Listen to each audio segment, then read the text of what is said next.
Aujourd'hui, nous allons explorer les endroits les plus bizarres et extrêmes sur Terre. Oubliez les vaisseaux spatiaux. Ces paysages de feu, de glace et de brumes toxiques semblent appartenir à une autre planète.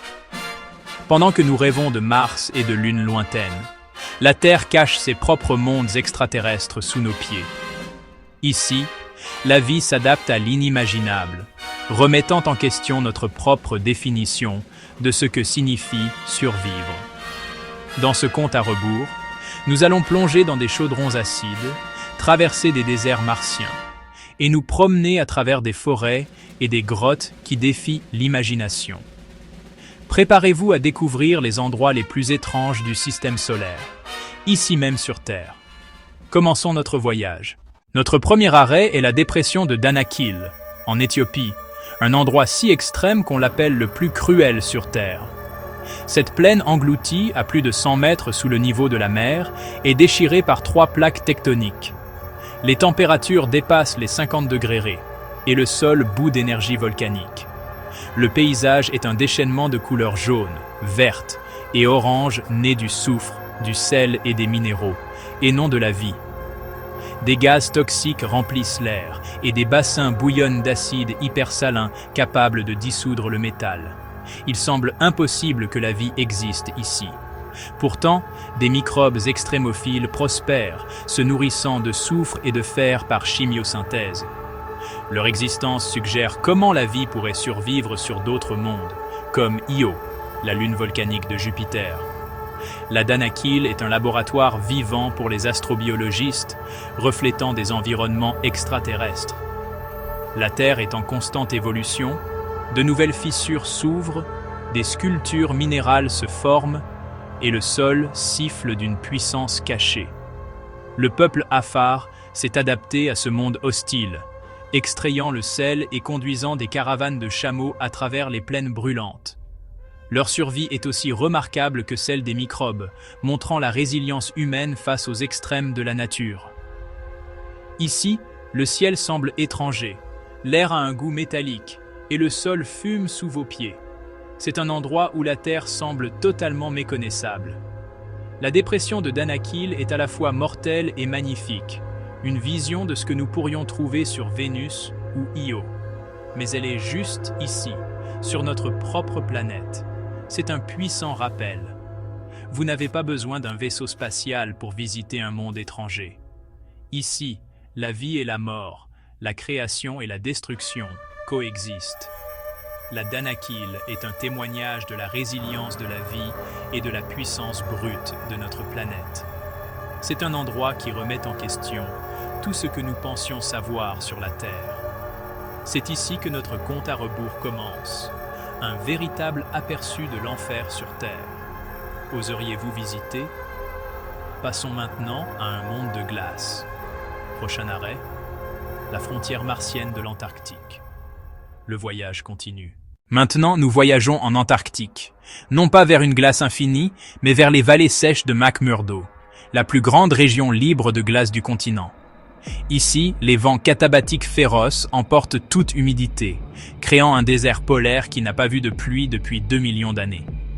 Le paysage est aride, rocheux et étrangement silencieux, plus semblable à Mars qu'à la Terre.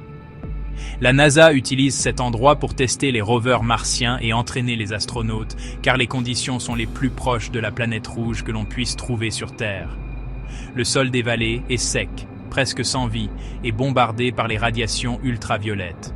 Pourtant, la vie persiste, cachée à l'intérieur des roches. Des communautés crypto-endolytiques de lichens et d'algues survivent avec les moindres traces d'humidité. Sous la surface, des lacs hypersalins comme Blood Falls suintent une saumure riche en fer, tachant la glace de rouge. Un rappel saisissant de l'activité cachée dans un monde gelé. Ces caractéristiques donnent l'espoir que la vie pourrait exister dans des poches similaires sous la surface de Mars. Les scientifiques étudient le sol et les microbes des vallées sèches pour affiner leurs recherches de biosignatures martiennes. En vous tenant ici, entouré de montagnes couleur rouille et d'un soleil pâle, vous vous sentez comme un explorateur sur une autre planète. Les vallées sèches nous forcent à confronter les limites de la vie et l'immensité de l'isolement. C'est plus qu'un avant-poste scientifique, c'est un portail vers un autre monde. La frontière martienne de l'Antarctique nous montre que des paysages extraterrestres peuvent être trouvés aux confins de la Terre. Le silence, le froid, le vide. C'est un endroit qui nous rend humbles et nous inspire. Marcheriez-vous dans ces vallées martiennes? Notre prochaine étape, une île perdue dans le temps. Voyageons à Socotra. Bienvenue à Socotra, au Yémen. Une île si isolée qu'un tiers de sa flore n'existe nulle part ailleurs. Séparée de l'Afrique depuis des millions d'années, Socotra est un laboratoire vivant de l'évolution. L'arbre au sang de dragon, avec sa canopée en forme de parapluie et sa sève écarlate, domine le paysage. Une adaptation pour capter la brume et ombrager ses jeunes pousses. Les légendes locales disent que ces arbres sont nés du sang d'un dragon tué, et en se tenant parmi eux, il est facile de le croire. La rose du désert, avec son tronc gonflé et ses fleurs roses, ressemble à une création d'un autre monde.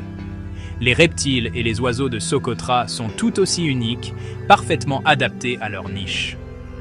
L'isolement de l'île a permis à la vie d'évoluer de façon étrange et merveilleuse, intacte par le monde extérieur.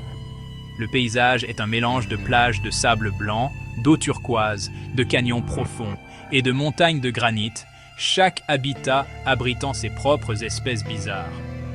Le peuple Socotri a développé une culture et une langue aussi uniques que l'île elle-même, vivant en harmonie avec leur environnement. Socotra est un trésor fragile, menacé par le changement climatique et les espèces invasives. La protéger est vitale, c'est une fenêtre sur les possibilités les plus folles de l'évolution. Explorer Socotra, c'est comme entrer dans une histoire de science-fiction. Chaque détour révèle une nouvelle merveille, un rappel de la créativité de la nature. C'est un monde à part, un chapitre perdu de l'histoire de la Terre. Oseriez-vous explorer cette île extraterrestre? Ensuite, nous visitons un lac qui transforme la vie en pierre. Préparez-vous pour le lac Natron. Au nord de la Tanzanie se trouve le lac Natron, un plan d'eau si caustique qu'il semble transformer les animaux en pierre. Ces teintes rouge sang et orange proviennent de micro-organismes halophiles qui prospèrent dans une salinité extrême. La chimie du lac est mortelle, très alcaline, avec un pH supérieur à 10, grâce aux minéraux du volcan Oldoinho Lengai, situé à proximité. Tout animal non adapté à ces conditions est rapidement tué et calcifié, préservé sous forme de statues étranges et pétrifiées. Le photographe Nick Brandt a capturé ces créatures pétrifiées, révélant la beauté macabre du lac. Pourtant, le lac Natron est un lieu de reproduction vital pour des millions de flamands nains. L'eau caustique protège leurs nids des prédateurs et les flamands se nourrissent des algues qui colorent le lac. Leurs pattes robustes et leurs adaptations uniques leur permettent de prospérer là où d'autres périssent. Le paysage environnant est spectaculaire. Des volcans, des plaines brûlées par le soleil et la vision surréaliste de flamants roses sur une eau cramoisie. Le lac Natron est un lieu de contraste saisissant. Beauté et danger, vie et pétrification. Il nous pousse à reconsidérer ce qu'un lac devrait être, un chaudron chimique, pas un endroit pour se baigner. Ici, la frontière entre la vie et la mort s'estompe, et le paysage ressemble à une scène tirée d'un conte de science-fiction sombre. Oseriez-vous vous approcher de ces eaux pétrifiantes? Notre dernière destination nous emmène sous terre, vers un monde coupé du soleil. Entrons dans la grotte de Moville. Notre dernière étape est la grotte de Moville, en Roumanie. Un monde isolé depuis plus de 5 millions d'années. Découverte par accident, cette grotte est un écosystème autosuffisant, complètement coupé de la lumière du soleil et du monde extérieur. L'air y est toxique, riche en dioxyde de carbone et en sulfure d'hydrogène, avec la moitié de l'oxygène de la surface. La vie ici est alimentée par la chimiosynthèse, et non la photosynthèse. Des bactéries se nourrissent de sulfure d'hydrogène, formant la base de la chaîne alimentaire. Plus de 30 espèces ne se trouvent nulle part ailleurs. Des araignées aveugles et sans pigments, des scorpions, des mille pattes et des insectes, tous adaptés à l'obscurité éternelle. Ces créatures se déplacent au toucher avec des antennes et des pattes allongées. L'écosystème est complexe, les bactéries nourrissent de petites créatures qui sont la proie de mille pattes venimeux et de scorpions d'eau unique. La grotte de Moville prouve que la vie peut prospérer sans lumière du soleil, alimentée uniquement par l'énergie chimique. Cela a d'énormes implications pour la recherche de vie au-delà de la Terre. Des lunes comme Europe ou Encelade pourraient abriter des écosystèmes similaires sous leurs coquilles de glace. La grotte est dangereuse et l'accès est limité. Les scientifiques doivent utiliser des appareils respiratoires pour explorer ces passages toxiques. La grotte de Moville est un véritable monde extraterrestre, fonctionnant selon des règles entièrement distinctes de la surface. C'est une bulle de vie, évoluant dans l'obscurité et le poison, un témoignage de la ténacité de la vie. Ici, nous trouvons l'exemple ultime des mondes extraterrestres cachés de la Terre. Oseriez-vous vous aventurer dans ce royaume souterrain? Notre voyage est presque terminé.